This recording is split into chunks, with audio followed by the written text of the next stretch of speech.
хангах арга хэмжээг нэн даруй явна. За өргөн барьсан хуулийн төсөлд тусгагдсанаар ерөнхийлөгчийн сонгуулийн санал авах өдрийг ажлын өдөр байхаар өөрөөр хэлбэл 6 дугаар сарын сүүлийн 7 хоногийн ажлын өдөр байна хэмээн заасантай холбоотой нэлээд маргаа үүссэн ч хэвээр үлдээлээ. За түүнчлэн ерөнхийлөгчийн сонгуул нэр дэвшигчийн сурталчилгааны хугацаа 35 хоног байхаар тусгагдсан. За 2 өдрөөр сунгахгүй бол 21 аймаг 9 дүүрэгтээ энэ бүгдэд ажиллахад 30 хоног шаардлагатай. За дээр нь сум бүрээр явж иргэдтэй уулзах хэрэгтэй. 2 удаагийн халз мэтгэлцэн зэрэг хоног хугацаа шаардлагатай байдаг учраас 2 өдрөөр сунгах зайлшгүй хэрэгтэй байгааг Лүндэн Жанцан гишүүн хэлж байсан.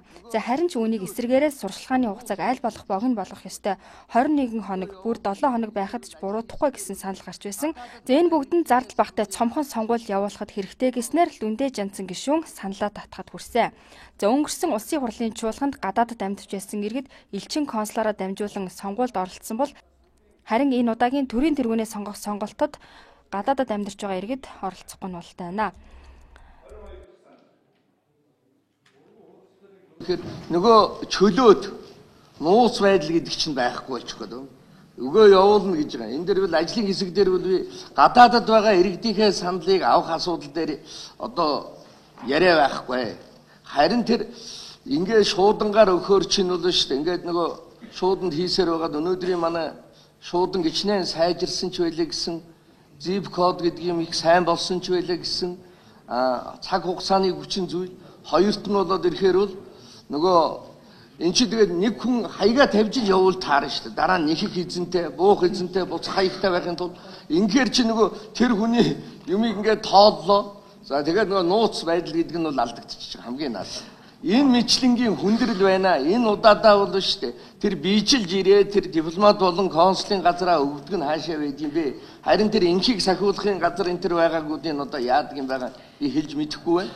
Тэгээ ингээд үзэхээр бас төв бэрхшээлүүд байна. Энэ удаагийн сонгуулийн тайлбар хэлье. Энэ удаагийн сонгуулийн хуулиар энэ олон улсын жишгийг бол бүгднийг оруулж байгаа маа. Энэ юу гэсэн үг вэ гэхтэй зэрэг бүх нийтийн зарчмыг хангах дээр хөгжлийн бэрхшээлтэй иргэдийн санал авах боломжийг маш сайн хангаж өгч байгаа.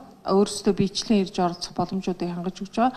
За дээрээс нь энд бол гадаад амьдарч байгаа иргэдийн саналыг авах ажлыг бас оруулж байгаа. Дээрээс нь шуудангаар санал өгдөг бол олон улсын жишг байдаг юм а. Тэгээ тэн дээр бол энэ сонгуулийн ерөнхий ороо гадаад яам хоёрын хамтарсан тэр журам дээр нарийн тусгаж өгнө. Энэ юу вэ гэхээр тэр иргэд болгохтой зэрэг Монгол руу шуудангаар явуулахгүй юм. Тухайн элчин сайдын яам дээр яам руугаа шуудангаар явуулна. Тэр нь бол баталгаа шуудан шуудангийн гадна талынхаа хаягнд иргэн хүн гадны хаяглаа байлаа гэхэд дотор талд нь саналын хуудсыг давхар хийхийн дугтуутай нь хамт тухайн элчин сайдын яам хүсэлтэд бүртгүүлэхдээ би шуудангаар саналаа өгье гэсэн иргэн рүүгээ эхлээд явуулна.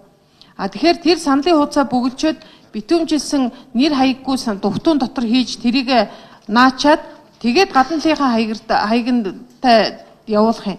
Тэрийг би ажиглагчдын өмнө битүүмжиж боогоод тэр хамт бичиж ирсэн саналын хуудастайгаа хамт сонгуулийн ерөнхий ороонд ирэхээр сонгуулийн ерөнхий ороо ажиглагч болон олон талын оролцоог хангасан тэрний өмнө нээлттэйгээр ингэж саналыг тоолно. Тоолохдоо эхлээд гадна талынхаа хаягтайг нэгтлээд лац тэмдгийн нэгтлч бүгдэнд харуулчаад тэрнээс авч доторх битүүмжилсэн хаяггүй дугтуутайгаа тусны ялгачаад тэгээ тэрнийхээ дараа гар аргын тоолго явуулах байхгүй. Бид нэр бас би таныг ойлгож байна. Наач төвшөлтэй байна гэдэг чи ойлгож байна. Ганцхан юм би хэлж шээ. Үл ойлголцож байгаа. Альва хардалт үүсэх ийм имийг хуулинд хөтөлөө хүчээр оруулахгүй. Энийг татъя. Оюун хорд гişүү сандаа чи тэгээд байдаг. Гэхдээ эний чинь өөрөө бүх нийтийн сонгуулийн зарчмыг хангахын төлөө байгаа. За гадаад улсад байгаа иргэдээ шуудангаар санал авахтай холбогдох журмыг сонгуулийн ерөнхий хороо гадаад харилцааны асуудал эрхлэх төрийн захиргааны төв байгууллага хамтран батлаа гэсэн агуулгаар санал хураалт явуулахад дэмжигдсэнгүй. За маргаантай хардлага төрүүлэх ийм зүйлийг ерөнхийлөгчийн сонгуульд тусахгүй байхаас зарим гишүүд сэрэмжилж байгаагаа энэгээр илэрхийлж байсан юм а. Машин гэмтээ саадсан тохиолдолд бол тэр лацыг хуулаад тэр хуулахар зэрэг бол одоо саналын хуудас хийх юм зайтай байдаг. Тэрлэг бол саналын хуудасаа хийх юм зориулттай. Тий. Сонгуулийн автоматжуулсан системийн тухай хуулийн дээр бас байдаг.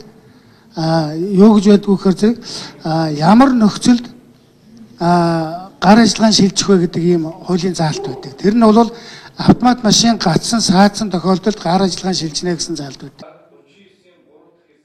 За түүнчлэн ерөнхийлөгчийн сонгуулиар автомат машинаар уншуулсан саналын хуудсын хяналтын тоолгыг гар аргаар суманд 5 хэсгийн хоронд хийе гэсэн саналыг Монгол Ардын намын гишүүдийн зүгээс гаргасан ч Арслан намын бүлгийн гишүүдийн хувьд техник технологийн дэвшил гарсаар байтал гар аргаар хяналтын тоолго явуулах нь зохимжгүй гэсэн байр суурьтай байсан. За нэлээд маргаан дагуулсны эцэст автомат машинтай холбоотой асуудал Ардчлан намын талд дэмжигдснээр ерөнхийлөгчийн сонгуулийн хяналтын тоолгыг дүүрэгт 2 байхаар суманд 1 хэсгийн хоронд хяналтын тоолго хийхээр тусглаа. Ингээд дараагийн хилцүүлэгт ерөнхийлөгчийн сонгуулийн тухай шинжилсэн найруулгыг оруулахаар боллоо. Тэрийг заавал